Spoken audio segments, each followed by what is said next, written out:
muscular espinhal, conhecida pela sigla AME. Com incidência aproximada de 1 em cada 10 mil nascidos, a AME é uma doença rara e genética que afeta as células nervosas da medula espinhal. A AME pode afetar a capacidade de andar, comer, falar e até mesmo de respirar. Assim, o dia a dia de quem tem a doença é repleto de desafios, mas a mobilização da comunidade e os avanços da medicina têm proporcionado cada vez mais independência e qualidade de vida para quem tem a doença, assim como para todos os seus familiares e cuidadores. Para entender o que é AME, falar sobre os desafios diários de quem tem a enfermidade, conhecer os avanços científicos nos cuidados com a doença, recebemos no estúdio o neurologista Rodrigo de Holanda, a diretora do Instituto Nacional de Atrofia Muscular Espinhal, Juliane Godoy, e a psicóloga e psicanalista Natália Barnabé, que convive com a atrofia muscular espinhal do tipo 2. Durante o webinar, vamos falar também sobre todas as barreiras que limitam o acesso ao tratamento adequado e da luta das famílias para oferecer mais qualidade de vida aos pacientes. Gostaria de agradecer a participação de todos os convidados e começar com uma pergunta ao Dr. Rodrigo. Dr. Rodrigo, muito bem-vindo, obrigado pela sua participação. Para contextualizar o assunto, para quem está nos acompanhando, o senhor pode nos ajudar a entender o que vem a ser a atrofia muscular espinhal e seus diferentes tipos? Quais são as principais complicações associadas à AME? Boa tarde, doutor. Boa tarde, Caio. Boa tarde a todos. É um prazer estar aqui com vocês hoje à tarde, compartilhando um pouco, falando um pouco sobre AME, né? A atrofia muscular espinhal é uma doença genética. É uma doença determinada, portanto, por alterações no nosso DNA. E mutação num gene específico, né, no nosso DNA, leva a uma morte de certos neurônios dentro do sistema nervoso central. E esses neurônios, eles estão prioritariamente aí localizados na medula espinhal, e a função principal desses neurônios é dar comando para os músculos, é inervar e ordenar aí o comando muscular de contração muscular. Portanto, a gente fala em atrofia muscular, pois os músculos atrofiam, é o principal sintoma dessa doença, é a fraqueza e a atrofia, mas espinhal, porque a doença em si se origina nas células nervosas aí, que estão localizadas na medula espinhal e levam o comando para o músculo. Doutor, a AME ela é muito conhecida pela incidência em crianças, né? Mas também pode atingir adultos, seja com o início dos sintomas na idade adulta, seja por crianças que cresceram e se desenvolveram com a doença. O senhor pode comentar sobre isso, o impacto dessa doença nessas duas fases da vida, doutor? Eu acho que para falar disso a gente tem que falar um pouquinho da classificação da AME, né? Dos tipos. A gente sempre fala, por exemplo, aqui a gente está com a paciente que tem AME tipo 2. Então a AME, classicamente, ela se divide em 3 tipos, em tipo 1, 2 e 3. Quanto menor aí o tipo, é mais grave. Então o tipo 1 é o mais grave de todos e o tipo 3 é o mais leve de todos. Basicamente, a diferença entre esses tipos diz respeito à idade que o sintoma aparece e à força muscular máxima que o paciente adquire. Então é uma relação inversa. Quanto menor o tipo, mais precoce a doença começa, mais grave ela é. O tipo 1, então, começa em bebês e é muito grave. E o tipo 3 pode começar aí desde a infância até a adolescência e tem geralmente um curso mais leve. E o tipo 2 é a forma intermediária aí, de gravidade entre o tipo 1 e o tipo 3. A AME, a gente fala, né, essa incidência dela de 1 para 10 mil, dentre as doenças raras, é uma doença relativamente comum, é uma das mais comuns quando a gente olha para a doença rara. E metade dos casos de AME vão ser justamente do tipo mais grave, que é o tipo 1, que começa em bebês, começa antes dos 6 meses de idade. Então, o impacto nessa faixa etária infantil, ele é de uma doença muito grave que vai impactar diretamente na sobrevida desses pacientes. Por quê? Quando eu falei que na AME ocorre destruição, morte das células nervosas que vão afetar a musculatura, portanto, o músculo, sem ter o neurônio motor que lhe dá o comando, o músculo não funciona. Então, onde tiver músculo no nosso corpo, eu vou ter sintoma.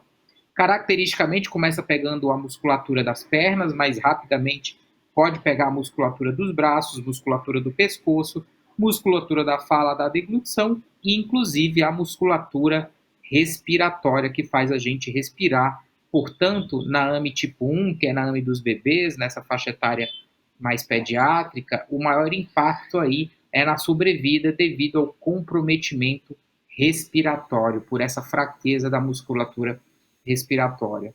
E nos adultos, Pois não, pode doutor. falar. Pois não.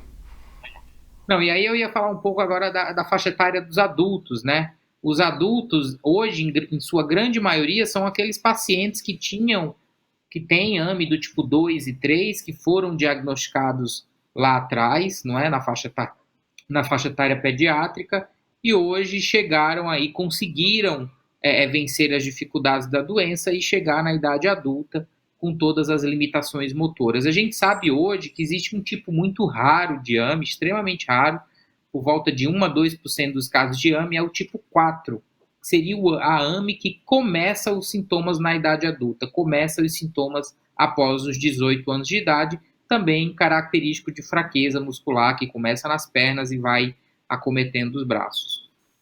A minha interrupção, doutor, até peço desculpas, mas é que eu gostaria que o senhor comentasse também um pouco sobre a questão do diagnóstico tardio da doença, que também pode comprometer bastante o tratamento, né? Certeza. Hoje, com o advento com o avanço aí, né, da medicina e as terapias que conseguem modificar o curso natural da doença, interferir na base genética da doença e, portanto, tratar efetivamente a doença, né? Então, hoje, como a gente sabe que quanto mais cedo a gente trata, melhor o prognóstico, melhor a evolução do paciente, porque a gente está falando de neurônios que, quando degeneram, não é, eles não voltam. Então, muitos pacientes, principalmente no interior do país, a gente sabe que tem diagnóstico tardio, não é? Paciente com AMI do tipo 1, por exemplo, tem que ter o diagnóstico nos primeiros meses de vida, mas não incomum eles chegam, só vão receber diagnóstico depois de 1 ano de idade, quando inclusive já estão com traqueostomia, usando ventilação mecânica invasiva. Pacientes com AMI do tipo 3, então, cujo diagnóstico é mais difícil porque eles andam, e começam com uma fraqueza progressiva nas pernas, então dificulta aí para quem não é muito especialista, é difícil diferenciar de outras doenças musculares. Então esses pacientes às vezes passam por ortopedistas, por fisiatras, por várias especialidades médicas até depois de 2, 3, 4 anos fechar o diagnóstico de AMI. Então o diagnóstico tardio ele termina impactando com certeza o sucesso não só do tratamento medicamentoso, como de todas as terapias aí outras, de toda a terapia de suporte que é importante para trazer melhor e qualidade de vida para os pacientes. Muito bom esse esclarecimento, doutor. Muito obrigado. E receber o diagnóstico de AMI não deve ser nada fácil, né? Eu gostaria de ouvir a Juliane Godoy sobre sua experiência à frente do INAME e sobre a sua relação com essa doença. Qual é o primeiro impacto do diagnóstico da AMI, Juliana, sobre o paciente e sobre sua família? Eu queria que você falasse um pouquinho para a gente. Boa tarde. Boa tarde, obrigada pelo convite. A minha relação com a AMI, eu sou uma mãe de um paciente com AMI, o André tem AMI tipo 1, né, que é o tipo mais grave, como o Dr. Rodrigo colocou, né, e a AMI dele começou muito precoce, começou com 40 dias de vida, então, assim, eu acho que o grande impacto que causa na família é um impacto emocional muito grande. E hoje eu, frente ao INAME, né, e podendo, com a experiência que eu tenho, né, o André hoje já tem 5 anos, com a experiência que eu tenho ao longo desses 5 anos em cuidar dele e tudo, eu recebo muitas mães, a gente faz um trabalho de acolhimento com essas famílias que recebem esse recém-diagnóstico, e o impacto emocional é muito grande. E sem contar o impacto financeiro, porque é tudo muito caro, as demandas são muito urgentes, né? E muitas vezes as famílias não conseguem todos os cuidados que precisam pelo SUS. Então, assim, o impacto emocional, o impacto financeiro, eu acho que são os principais nessas famílias. Obrigado, Juliana. E, doutor, considerando que a população com AMI é bastante heterogênea, qual a importância de individualizar a abordagem terapêutica, levando em consideração as características específicas de cada paciente? Então, quando a gente fala em tratamento da AMI, né, não é uma receita, não é? Cada paciente, ele realmente tem uma necessidade individual. Por exemplo, um paciente com AMI do tipo 1, que é a forma mais grave, tem uma necessidade muito maior de um suporte ventilatório, fisioterapia respiratória, uma avaliação mais próxima com a fonoterapia, que faz a avaliação de toda a parte da deglutição, uma necessidade mais intensiva de cuidados de fisioterapia de maneira geral, não é? embora o medicamento seja indispensável e seja o mesmo que um paciente com AMI do tipo 2 e 3 venha a usar.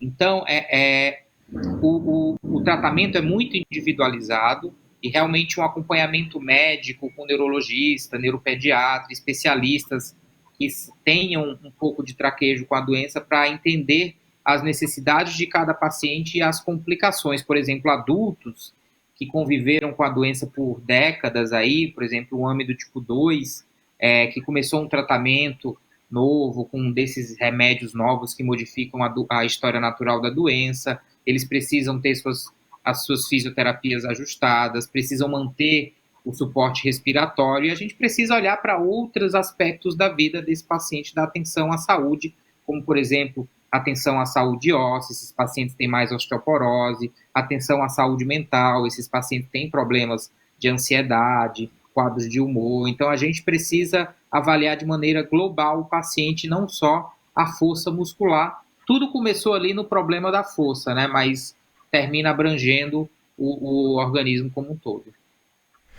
Juliane, atualmente, pelo trabalho social que você desenvolve, que é tão importante, né? É possível ter uma estimativa de quantas pessoas sofrem com a AMI no nosso país, no Brasil? Sim, no INAME a gente tem um trabalho que é um levantamento que a gente faz, e a gente também está fazendo um estudo epidemiológico junto ao Dr. Rodrigo, o pessoal, né, da USP. A gente tem no nosso levantamento do INAME hoje 1.400 pessoas cadastradas, né, com AMI, sendo desde bebês até adultos, em todo o território do Brasil. Para brilhantar aqui a nossa conversa, a gente vai convidar agora a Natália Barnabé, que é psicóloga e psiquiatra e convive com atrofia muscular espinhal do tipo 2. Natália, conte pra gente como foi que recebeu o seu diagnóstico, quando que isso ocorreu?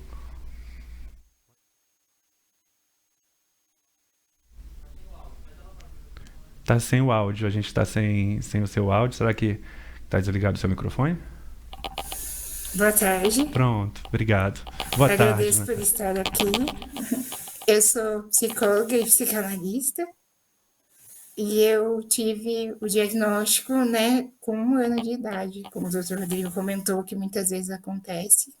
Mas como eu sou do interior de São Paulo, esse diagnóstico teve que ser buscado, né, em São Paulo, na capital, pelos meus pais, que perceberam aí atrasos no desenvolvimento.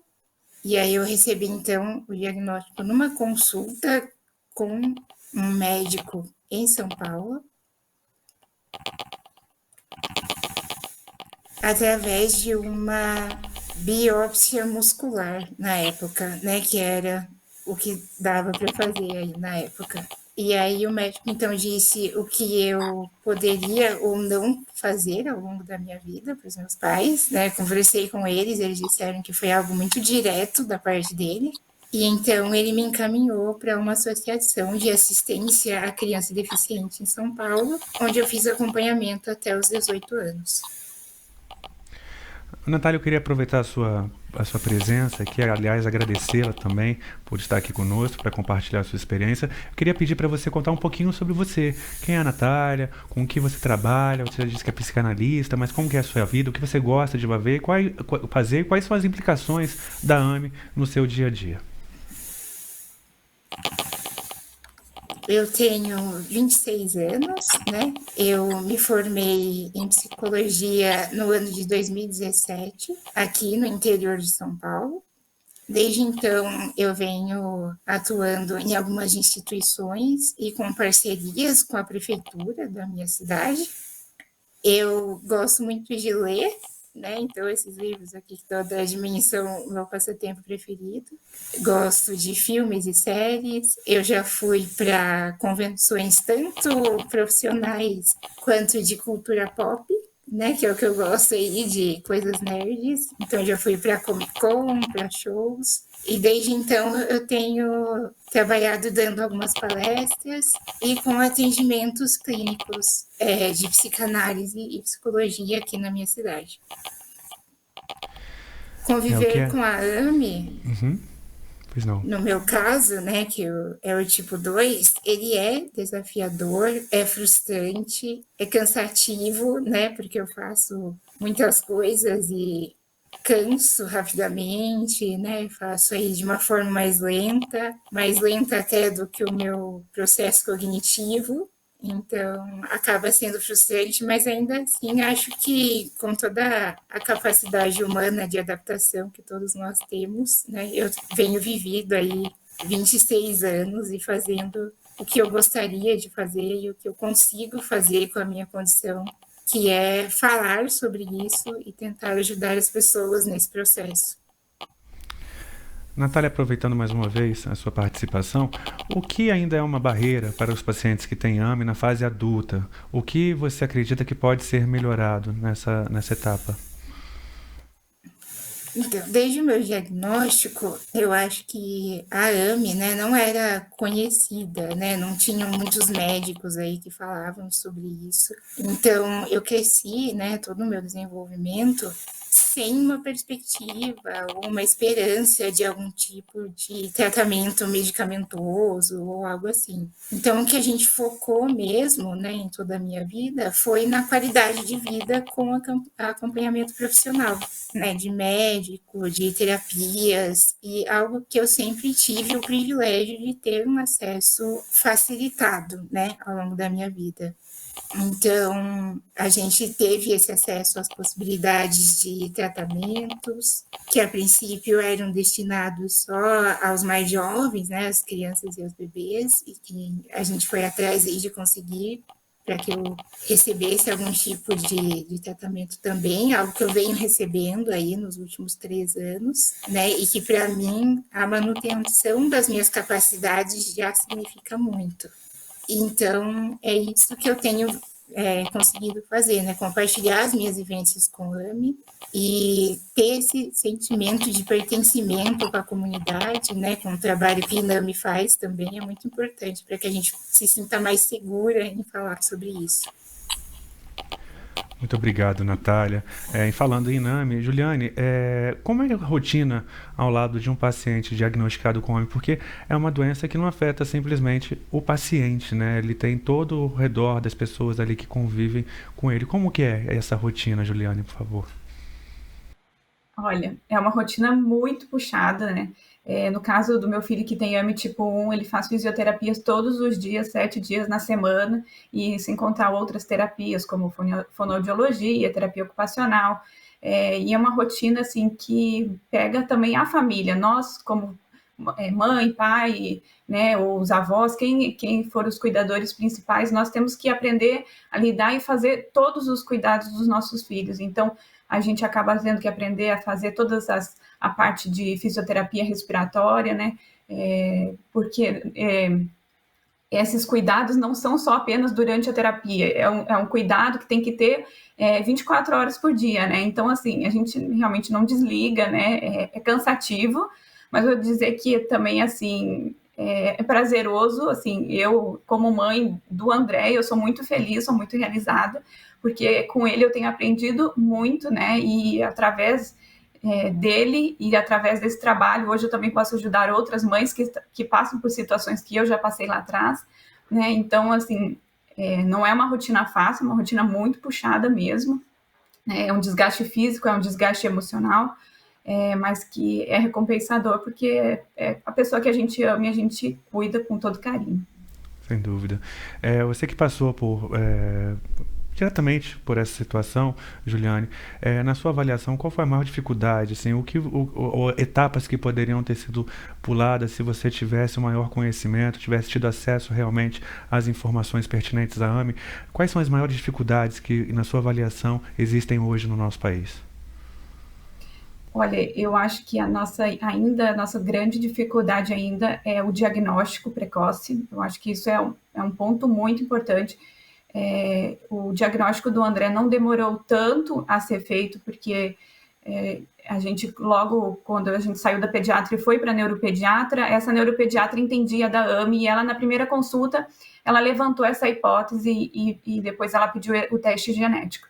Mas o que a gente vê hoje ainda a AME já é muito mais divulgado do que há 5 anos atrás, né, quando foi o diagnóstico do meu filho, mas a gente vê ainda muitas famílias que chegam e relatam, passei por 5, 6, 7, 8 médicos, né, e não conseguia o diagnóstico, ou às vezes as famílias vão procurar na internet e chegam para a gente e falam assim, olha, meu filho está com esse sintoma, será que é AME? O que eu faço? O que vocês me orientam? Vem nos procurar para nos ajudar com o diagnóstico. Então, essa fase do diagnóstico, eu acho que ainda assim, ela ainda está muito ruim. Eu acho que a AME está sendo divulgada, a gente tem que falar sobre a AME, a gente tem que divulgar, né? Mas isso precisa ser melhorado. Eu acho que outra dificuldade que a gente tem é a dificuldade de acesso aos tratamentos, né? Não só tratamento medicamentoso, né, que a gente ainda não tem para todos no SUS, mas também os cuidados diários, né, as terapias e os equipamentos, muitas vezes os equipamentos que as crianças precisam, né, pela dificuldade respiratória que o doutor Rodrigo já colocou, não são muitas vezes disponíveis no SUS, né, então as famílias precisam conseguir isso, e nisso também o INAME tem feito um trabalho bem legal de poder ajudar, né, e a gente tem um trabalho de emprestar esses equipamentos até que a criança consiga resolver e consiga receber, né, ou pelo SUS ou pelo plano de saúde, né, mas a gente vê que para mim, esses são as maiores dificuldades, né, a gente ter o acesso a tudo isso, e que muitas vezes o acesso tem que ser muito rápido, né, a AME, ela cursa com uma insuficiência respiratória muito grave e muito rápida, então a gente não tem tempo a perder, e que muitas vezes a gente ainda depender, infelizmente, é só assim, do SUS, algumas coisas a gente tem algumas barreiras que a gente ainda não conseguiu implementar, mas que a gente tem trabalhado muito através do nosso advocacy para a gente conseguir implementar essas políticas públicas. Muito obrigado, Juliane. Vamos aproveitar a presença do Dr. Rodrigo. Dr. Rodrigo, como que é o tratamento de um paciente com AME? Assim, é necessário, além do acompanhamento médico, a presença de outros profissionais de saúde, como fisioterapeutas? O senhor já falou isso, mas eu queria que o senhor detalhasse assim, como o corpo de profissionais que precisa dar esse atendimento direto ao paciente diagnosticado com a AME. O tratamento da AME é um desafio, Caio, justamente por conta disso, né? É um tratamento que a gente fala multidisciplinar, precisa de uma equipe multidisciplinar, composta aí, além do médico, às vezes por um médico de mais de uma especialidade, né? Além de um neurologista, de um neuropediatra, que entenda a doença, suas complicações e os tratamentos medicamentosos. Muitas vezes é necessário um pediatra para acompanhar o paciente mais novo de perto, é necessário um fisiatra para ajudar na reabilitação, é necessário um ortopedista que vai tratar das complicações, que eu não falei aqui, é muito comum os pacientes com AME terem complicações ortopédicas, como escoliose, luxação do quadril. Então, só de corpo médico já envolve diversas especialidades.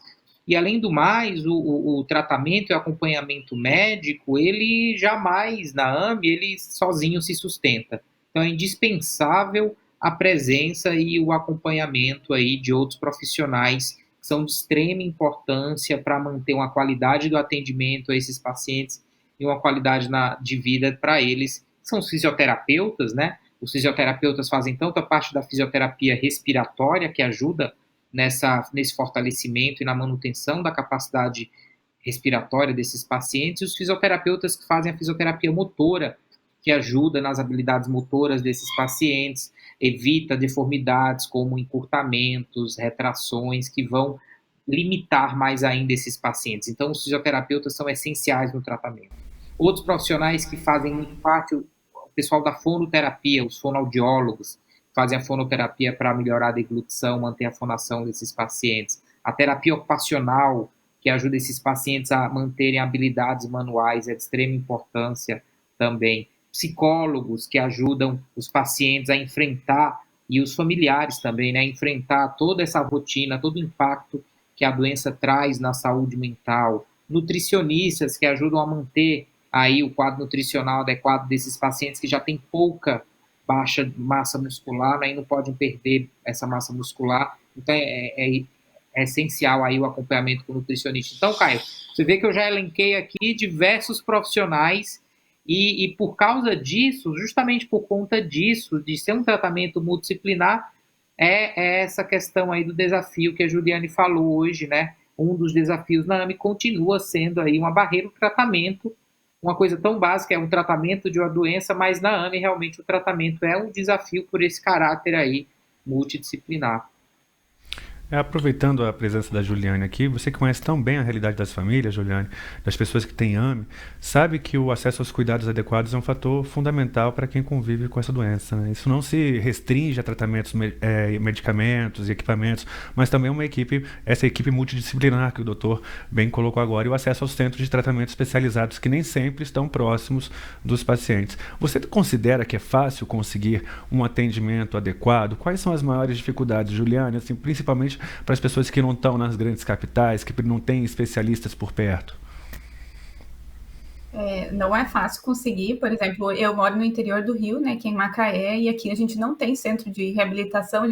O centro de referência do Rio fica na capital, então é longe, não tem condições de uma criança AME tipo 1 ficar se deslocando para ir para centro de referência tão longe, né?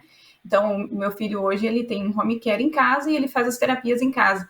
Mas, assim, a gente vê que muitos não têm esse mesmo privilégio, esse mesmo acesso, né? Como eu falei, muitas vezes os pais acabam se capacitando para ajudar nesse cuidado do dia a dia, porque muitas vezes não tem acesso a esse tratamento, né? E não é fácil, muitas vezes, conseguir a vaga, né? Existe toda uma regulamentação de vaga para você conseguir chegar num centro de referência. Então, assim, tudo isso são burocracias que atrasam, que demoram, e que muitas vezes chega lá, o centro de referência também não tem um profissional que está capacitado frente a essa doença rara, né? Então, são muitos os desafios nessa parte mesmo, e é uma parte que a gente, no INAME, a gente se preocupa muito, e por isso a gente também trabalha muito na capacitação dos profissionais de todo o Brasil, promovendo curso, promovendo palestras, porque a gente entende que isso vai ajudar toda a comunidade, né, disseminando mesmo o conhecimento. Em muitos casos, os pais até têm que se desligar dos empregos para dedicar exclusivamente ao cuidado diário da criança ou do paciente, né? Natália, como é que foi para você ter acesso aos cuidados mais adequados? Fale um pouco sobre a importância desses cuidados para a sua qualidade de vida que tem hoje. Tudo começou com o ímpeto dos meus pais, né, de irem atrás do diagnóstico e da manutenção desses cuidados. Então, eu fazia o acompanhamento em São Paulo, né, na capital, que é longe, então também eram necessários formas de me locomover e tempo, né, gasto para isso. Foram feitas, então, lá as minhas primeiras cadeiras de roda, e eu usava colete cervical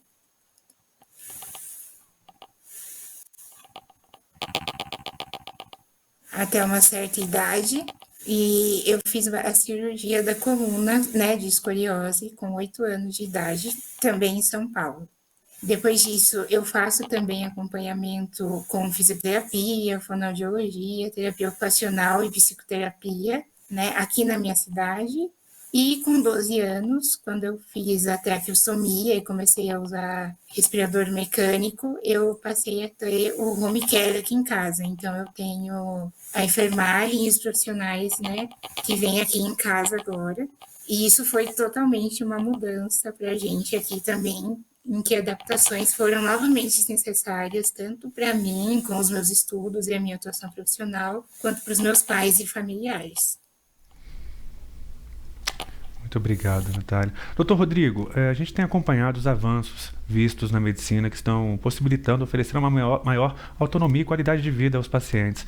Hoje, todos os pacientes de AME têm tecnologias à sua disposição, por exemplo, no SUS, para realmente melhorar essa qualidade de vida, doutor?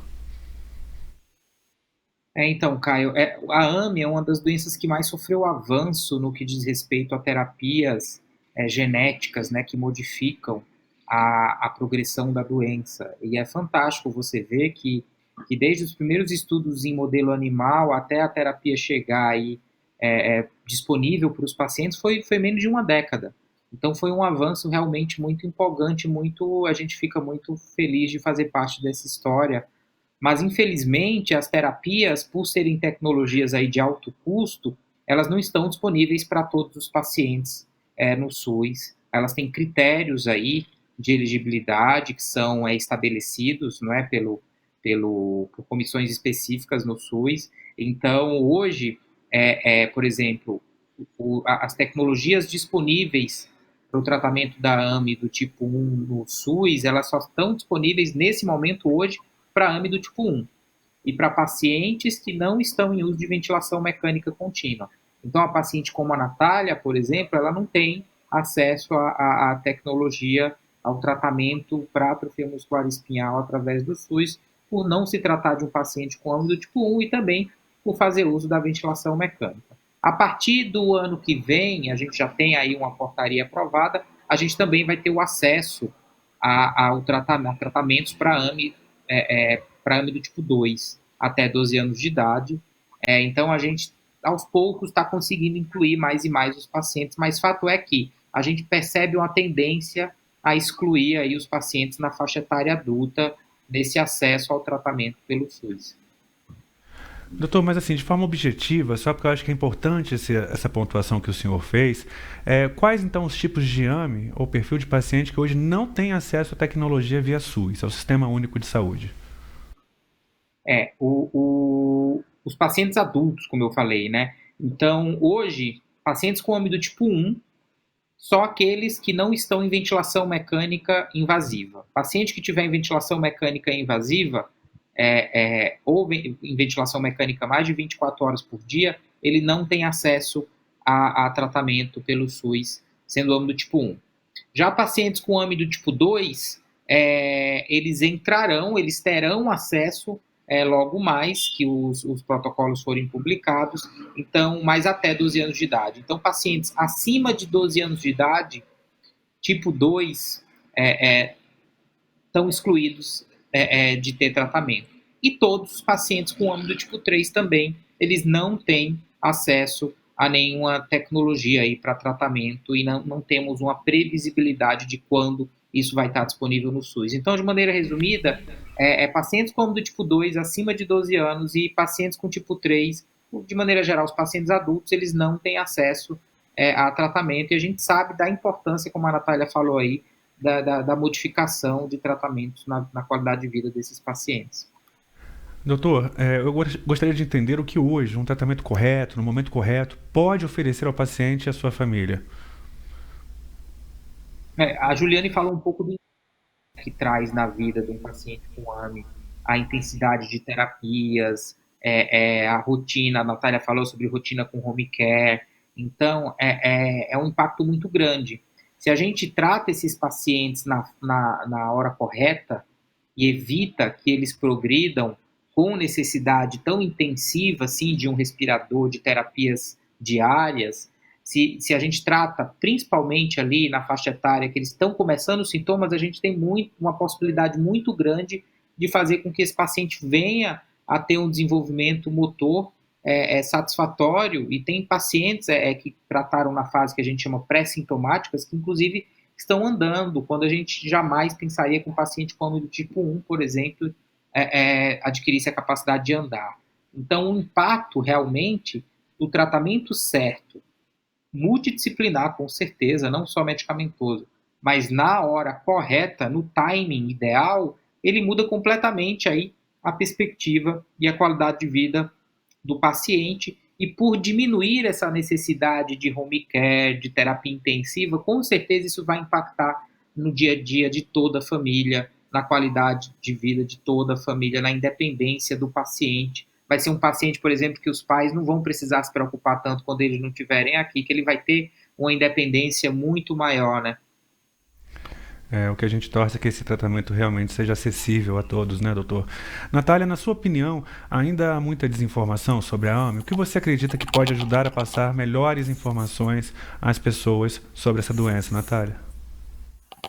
Eu acredito que sim, né? Eu percebo que tem muito desencontro vindo dessa desinformação entre os pacientes, os familiares e os especialistas, né?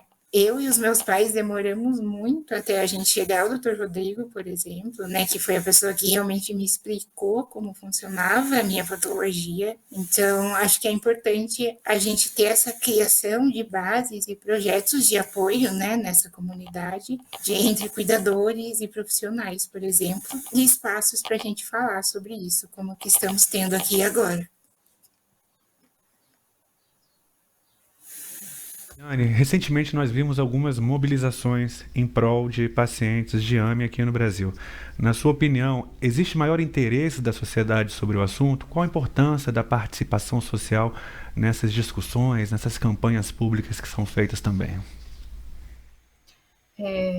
A gente tem visto, né, muitas campanhas e tudo, e também muita mobilização, e principalmente da nossa comunidade AME, que é uma comunidade bem engajada nessas consultas públicas, porque quando existem consultas públicas, né, por exemplo, para colocar um novo medicamento no SUS, né, precisa passar por consultas públicas, e aí sim toda a população pode participar, não precisa ter AME para participar, é aberta a sociedade civil, né, então todos podem participar e dar opinião, e quanto mais pessoas falarem que realmente os pacientes com AME precisam de tratamento, né, precisam ter direito às terapias multidisciplinares, tudo isso vai nos ajudar, né, se engajando, vai nos ajudar a poder mudar essa história, né, como o doutor colocou aqui, né, que recentemente, né, a gente está passando nessa fase de consulta pública e a limitação do tratamento até 12 anos de idade, e nós, né, como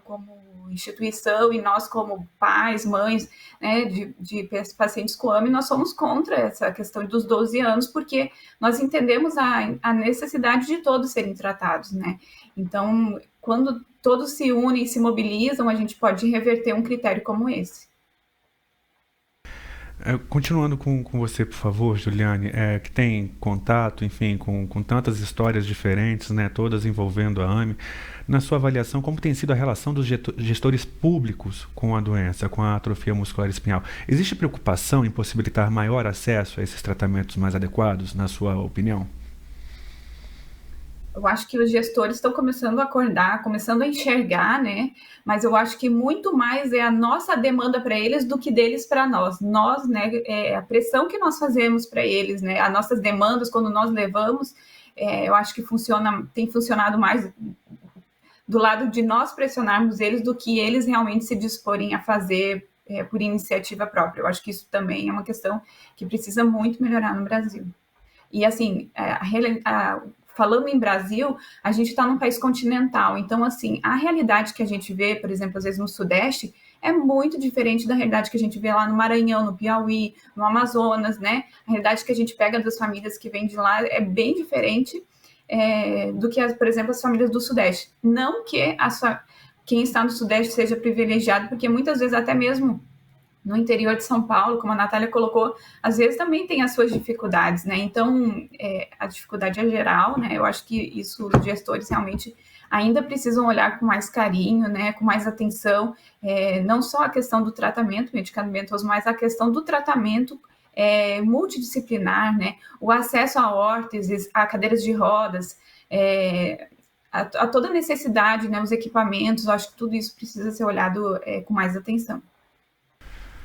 Exatamente, né? E também é importante destacar que quando falamos de acesso à saúde, contamos com uma importante ferramenta de participação social, que são as consultas públicas, processos que permitem à Conitec, a Comissão Nacional de Incorporação de Tecnologias no SUS, escutar a voz da sociedade sobre a incorporação de inovações que assistam pacientes de AME e de outras doenças.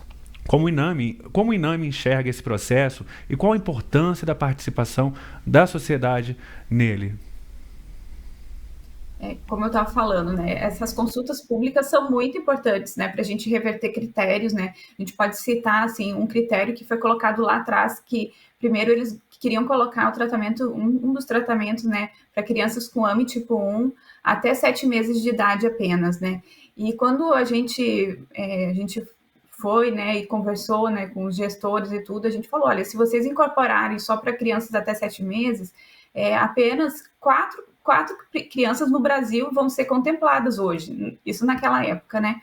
Então, eles viram que realmente esse critério deles estava furado, né? Então, é muito importante que nós, né, como instituição, né, não só o INAME, existem outras instituições também de AME no Brasil, e que nós mobilizemos mesmo a comunidade, né, todos, né, como eu falei, não precisa ser só pessoas que tenham AME ou que tenham na família, pode ser qualquer um, todos que estão aqui, que nos assistem, pode se engajar, né? A gente tem sempre consultas públicas, que quando abre, a gente divulga nas nossas redes sociais, a gente pede a participação de todos.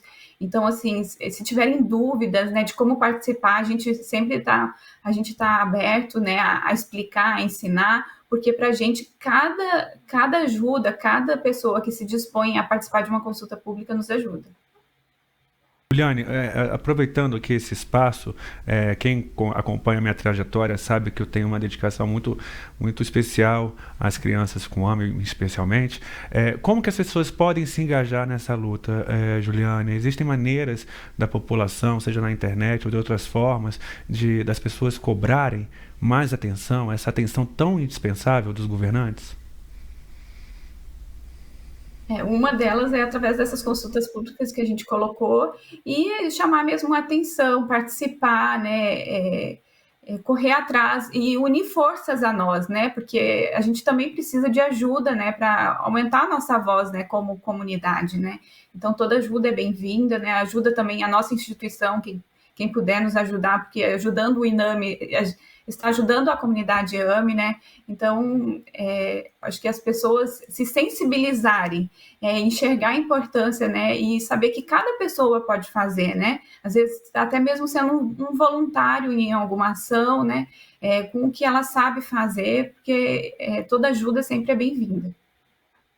Exatamente. Às vezes a gente parece ser um pouco repetitivo em algumas questões, mas é importante a gente sempre frisar, né, que a participação, a mobilização, a adesão a essas consultas públicas são sempre muito importantes para justamente dar voz a essas dores tão silenciadas. Agora eu quero ouvir de todos dos convidados, os participantes, já ouvimos a Juliana, eu queria ouvir como essa mobilização social, começando pela Natália, pode ter impacto na vida de pessoas com AMI, Natália?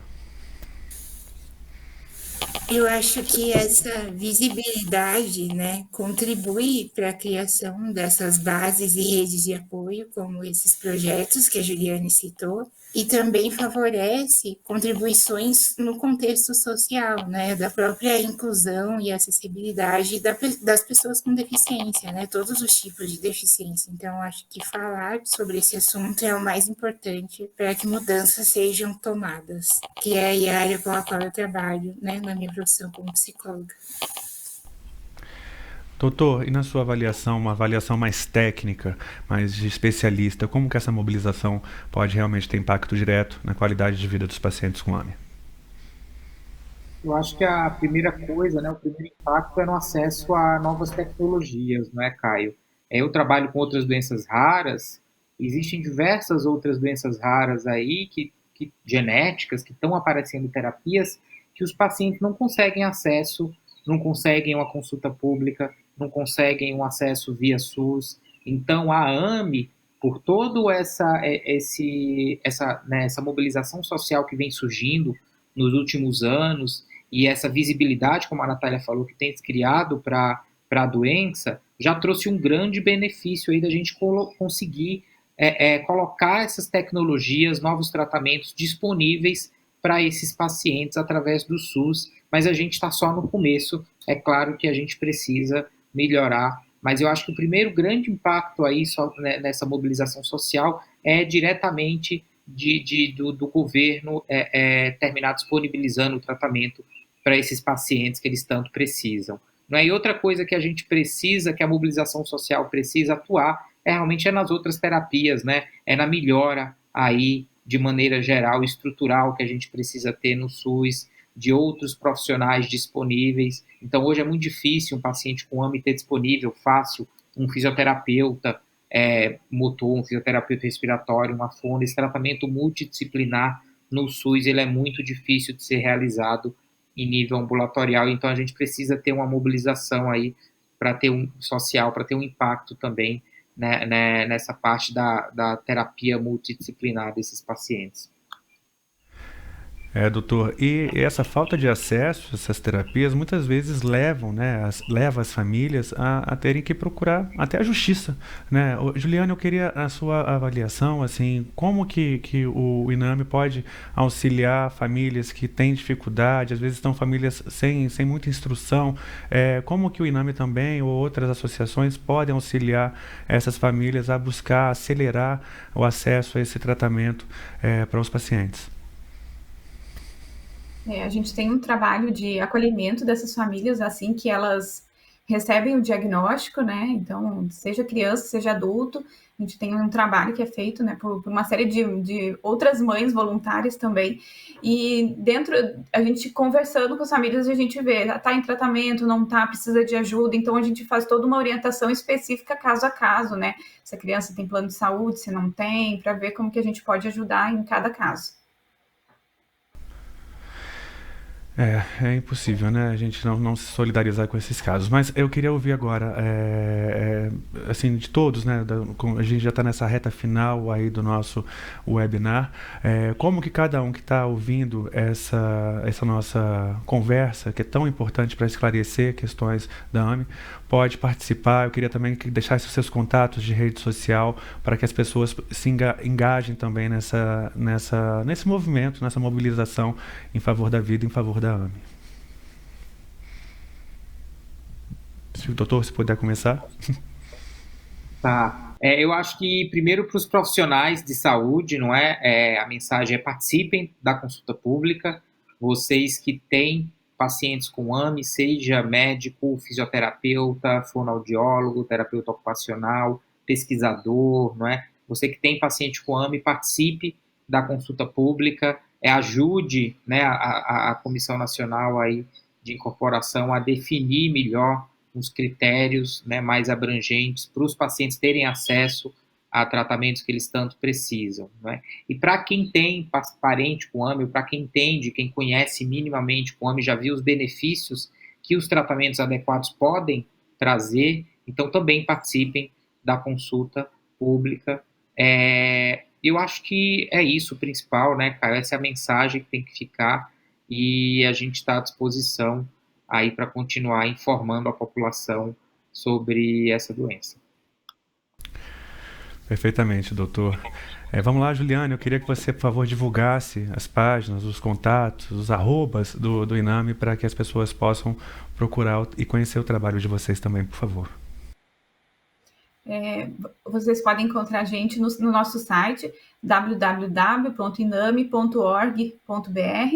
No Instagram é @iname_Brasil e no Facebook também, @iname_Brasil. Lá também vai ter nossos contatos de telefone e a gente sempre fica à disposição de toda a comunidade e também de quem não faz parte da comunidade, mas que queira ajudar, que queira ser voluntário, né? A gente está aí para ajudar e o que eu queria pedir assim é que nos ajude a divulgar a causa, nos ajude a falar sobre a AME, né? Que é uma doença que impacta tanto as famílias, né? E que a gente consiga dias melhores, né? Assim, uma questão que a gente não colocou aqui, mas que a gente também tem lutado é pelo teste do pezinho da AME, né?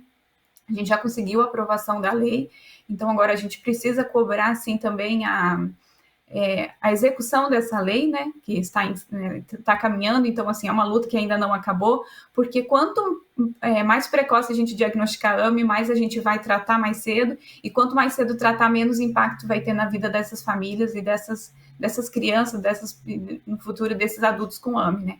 Então, nos ajudem, divulguem a AME, falem sobre a AME, compartilhem, né, os posts, o conhecimento mesmo, né? A gente precisa falar sobre a AME para melhorar também o conhecimento da AME como um todo, né? Para que facilite também o diagnóstico.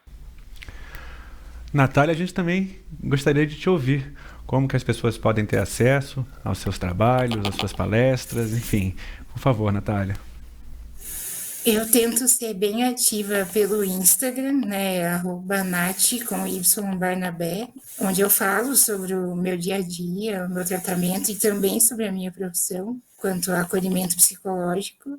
E seria interessante, então, o engajamento, né, das pessoas para que houvesse essa troca aí dos nossos cotidianos e das nossas vivências.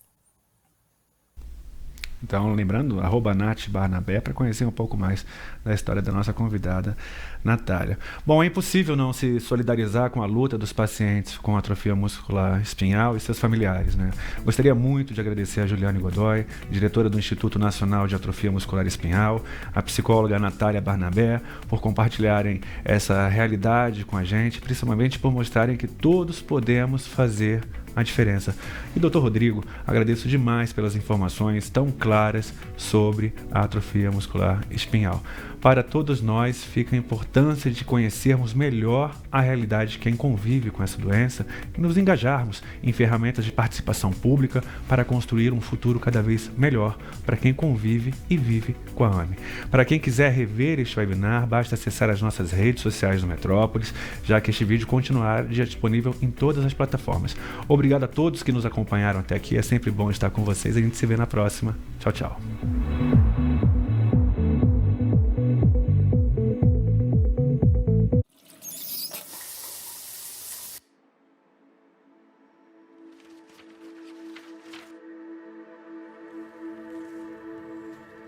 There is an innate brilliance in each of us. It lives in our thoughts and feelings, the thousands of expressions we make each day, the memories we carry, the movements we make, the connections we cherish. It is the very essence of the human experience. But neurological disorders have the potential to alter this brilliance, loosening our grip on past and present,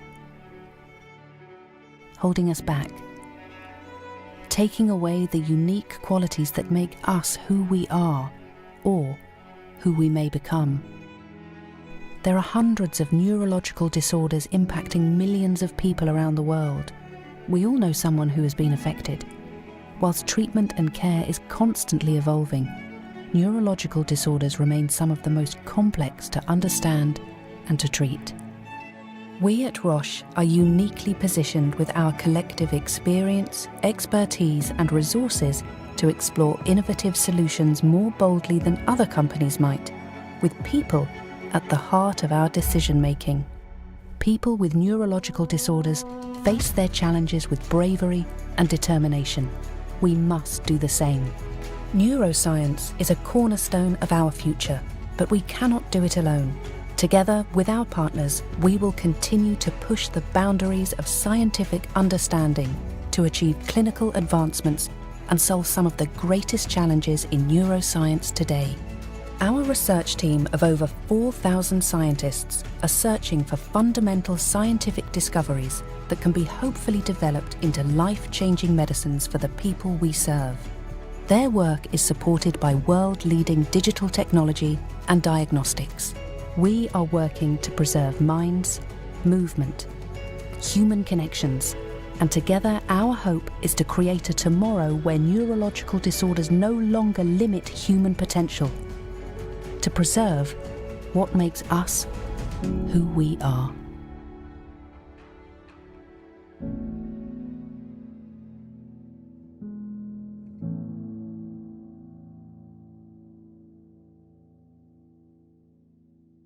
Um ex-assessor do senador Flávio Bolsonaro. Em entrevista ao site Metrópolis, Marcelo admite a participação dele no esquema da rachadinha. Na mesma entrevista ao portal Metrópolis, Marcelo Luiz Nogueira levantou suspeitas.